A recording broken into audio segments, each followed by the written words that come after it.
How to add Base to MetaMask wallet. The very first thing you want to make sure that the application MetaMask is already installed on a device. If not, you can easily get it from your App Store or the Play Store. Once the application has been installed, open it. Enter your passcode or your Face ID and then log into your specific account. It will lead you to this page once you are logged in. Now what you want to do is click on this network at the very top. It will show you the available networks. Click on Add Network at the bottom. If you can't find the base, then what you want to do is go back to your previous page and then click on this icon at the bottom. You have to head over to chainlist.org and then here in the source networks, you have to search for base.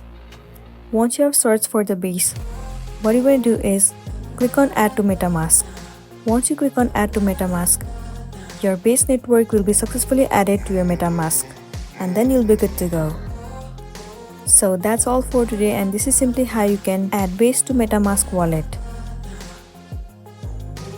Make sure to smash the like button and consider subscribing if you found this video helpful. We'll see you in the next one.